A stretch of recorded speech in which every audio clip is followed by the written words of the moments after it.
നായർ കൂടി ചേരുകയാണ്. ശ്രീ രഘുനാഥ് നായർ, നോക്കൂ, ഇസ്രയേലിനെ സംബന്ധിച്ച് ഇസ്രയേൽ ഒരു അവസരം കാത്തിരിക്കുകയായിരുന്നു എന്ന കാര്യത്തിൽ സംശയമില്ല.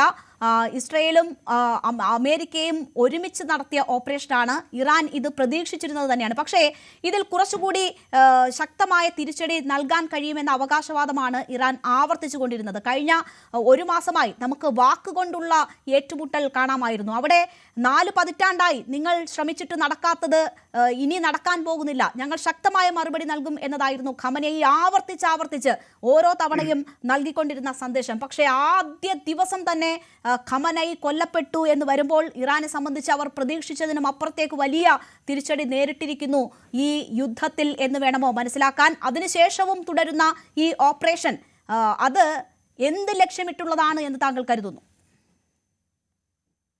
അപർണ, ഒന്നാമത്തെ കാര്യം എന്ന് പറഞ്ഞു കഴിഞ്ഞാല് ഇറാൻ തീർച്ചയായിട്ടും കീഴടങ്ങാൻ ഉടനെ ഒന്നും സാധ്യതയൊന്നുമില്ല. കാരണം അവരുടെ ആവനാഴിയിലുള്ള ആയുധങ്ങൾ തീരുന്നവരെ അവർ തിരിച്ചടിക്കും. കാരണം ഇതൊരു ജീവൻ മരണ പോരാട്ടമാണ്.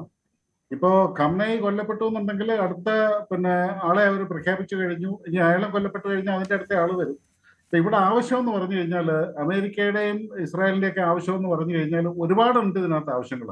അപ്പൊ നമ്മൾ ഏറ്റവും കൂടുതൽ കേൾക്കുന്നതും കാണുന്നതും റെജീം ചേഞ്ച് എന്ന് പറയുന്ന ഒരു സംഗതിയാണ്. റെജീം ചേഞ്ച് എന്ന് പറയുമ്പോൾ ഇവിടെ ഒരു കാതലായ ഒരു വ്യത്യാസമുള്ളതെന്ന് പറഞ്ഞു കഴിഞ്ഞാൽ, ഒന്നാമത്തെ കാര്യം, ഒരു ജനാധിപത്യ രാഷ്ട്രവും ഒരു ഏകാധിപത്യ രാഷ്ട്രവും തമ്മിലുള്ള ആ ഒരു വ്യത്യാസം ഇവിടെ നമുക്ക് വളരെ കൃത്യമായിട്ട് നമ്മൾ നോക്കേണ്ടി വരും. അതായത് ഒരു ജനാധിപത്യ രാഷ്ട്രത്തിലാണെന്നുണ്ടെങ്കിൽ അതിന്റെ ആ ഭരണ തലവൻ കൊല്ലപ്പെടുകയാണെന്നുണ്ടെങ്കിൽ, അല്ലെ എന്തെങ്കിലും കാരണവശാലെ ഭരണത്തിലില്ലാതെ വരികയാണെന്നുണ്ടെങ്കിൽ ആ ആയിരിക്കുന്ന ആളുകളെല്ലാം കൂടെ പുതിയ ഒരാളെ തെരഞ്ഞെടുക്കും. അപ്പൊ ആ സിസ്റ്റം അങ്ങനെ തന്നെ മുന്നോട്ട് പോയിക്കൊണ്ടേയിരിക്കും. അപ്പം വലിയൊരു ജനാധിപത്യ രാഷ്ട്രത്തിലൊക്കെ ആണെന്നുണ്ടെങ്കിൽ വലിയൊരു കൂട്ടം ആളുകളായിരിക്കും ഒരു നേതാവിനെ തിരഞ്ഞെടുക്കുന്നത്. അപ്പോൾ വലിയൊരു സംഖ്യയുണ്ട്. അപ്പോൾ അവിടെ പോസിബിലിറ്റീസ് കുറച്ചും കൂടെ വൈഡാണ്. ഇവിടെ എന്ന് പറഞ്ഞു കഴിഞ്ഞാൽ ഒരു ഫാമിലിയുടെ കയ്യിലോ അല്ലെങ്കിൽ ഒരു ചെറിയ ഗ്രൂപ്പിന്റെ കയ്യിലോ ആയതുകൊണ്ട് 1 by 1 ആ എൻറ്റയർ ഗ്രൂപ്പിനെ അവസാനിപ്പിച്ചു കഴിഞ്ഞാൽ കംപ്ലീറ്റ് റെജീം ചേഞ്ച് അവിടെ സാധ്യമാകും എന്നുള്ളതാണ്.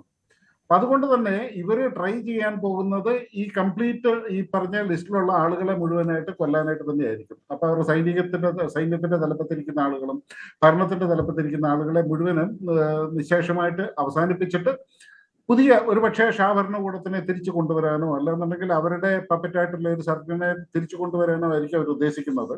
അപ്പൊ ഇവിടെ അന്തിമമായിട്ട് സംഭവിക്കാൻ പോകുന്നത് ഈ ഭരണാധികാരികളുടെ മരണമാണെന്നുള്ളത് അവർക്ക് വ്യക്തമായിട്ട് അറിയാവുന്ന സ്ഥിതിക്ക് അവര് രാജ്യത്തിന്റെ ഭാവിയെക്കുറിച്ചോ രാജ്യത്തിന്റെ ഭാവിയിലെ റിസോഴ്സസിനെ പ്രൊട്ടക്ട് ചെയ്യേണ്ടതിനെ കുറിച്ചോ അല്ലെ റിലേഷൻഷിപ്സ് മെയിൻറ്റെയിൻ ചെയ്യേണ്ടതിനെ കുറിച്ചൊന്നും ആലോചിക്കത്തില്ല. സ്വന്തം ജീവൻ അപകടത്തിലാണെന്ന് കാണുമ്പോൾ സകല റിസോഴ്സും ഉപയോഗിച്ചിട്ട് മുങ്ങിച്ചാകാൻ പോകുന്നവൻ വൈക്കോൽ തുരുമ്പിൽ പിടിക്കുമെന്ന് പറഞ്ഞ് ഒരു തിയറി വെച്ചിട്ട് ഇവർ സകലമാന റിസോഴ്സസും അവസാനിപ്പിക്കും.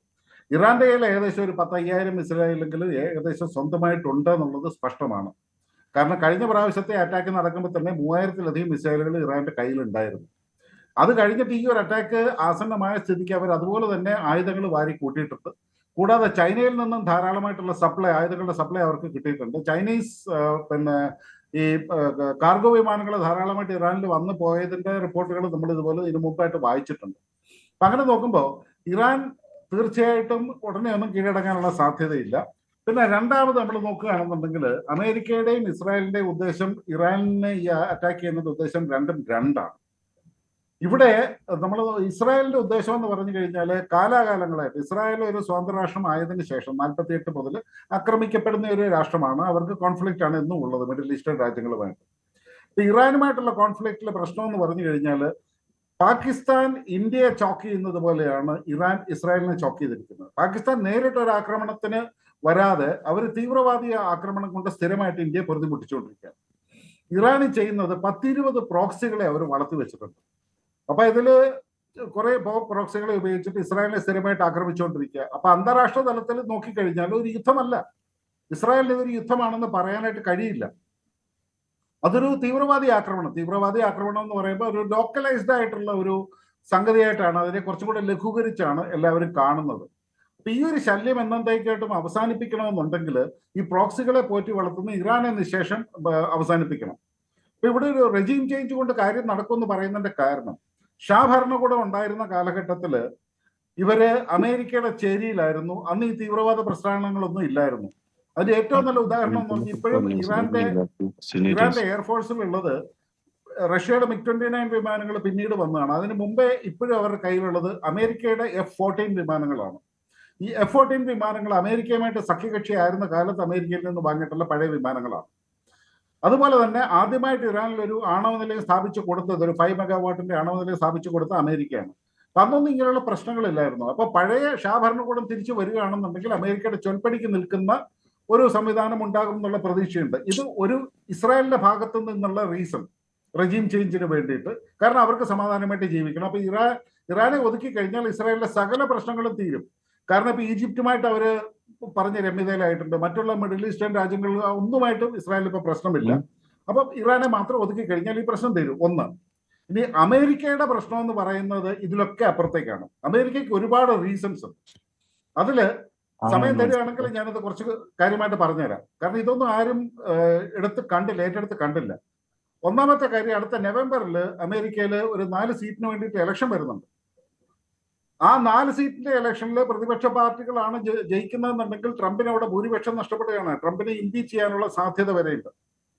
അപ്പൊ മെയ്ക്ക് അമേരിക്ക ഗ്രേറ്റ് അഗെയിൻ, മക എന്ന് പറഞ്ഞിട്ട് ഭരണത്തിലേറിയ ട്രംപിന് ഇതുവരെ അമേരിക്കൻ സമൂഹത്തോട് കാണിച്ചു കൊടുക്കാനായിട്ട് ഒരു അച്ചീവ്മെന്റ് ഇല്ല.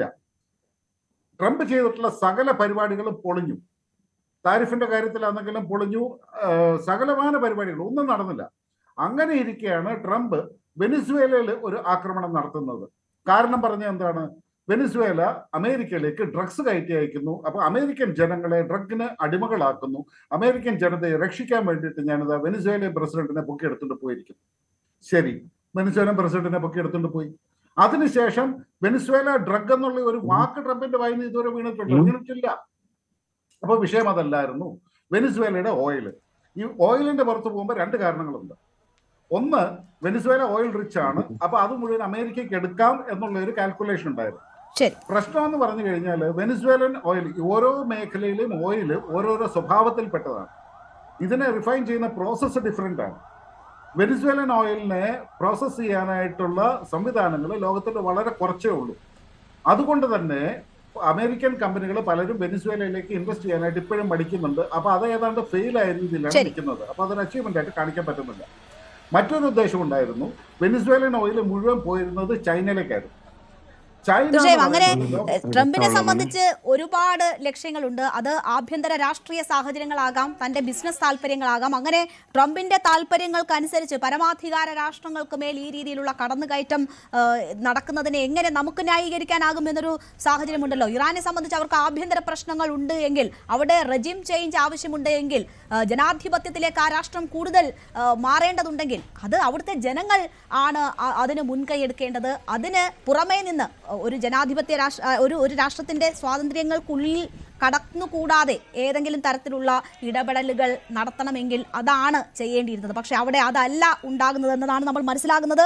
ഷാ ഭരണകൂടത്തിന്റെ കാലത്തേതുപോലെ തങ്ങളുടെ ചൊൽപ്പടിക്ക് നിൽക്കുന്ന ഭരണകൂടം മതി മറ്റൊരു രാഷ്ട്രത്ത് എന്ന് മറ്റ് ചില രാഷ്ട്രങ്ങൾ ചേർന്ന് തീരുമാനമെടുക്കുന്നതിനെ നമുക്കൊരു തരത്തിലും അനുകൂലിക്കാൻ കഴിയില്ല എന്ന ഒരു സാഹചര്യം കൂടിയുണ്ടല്ലോ. ശ്രീ ജോസഫ് ആന്റണി, കൂടുതൽ വാർത്തകൾക്ക് news 18 Keralam YouTube channel subscribe ചെയ്യുക.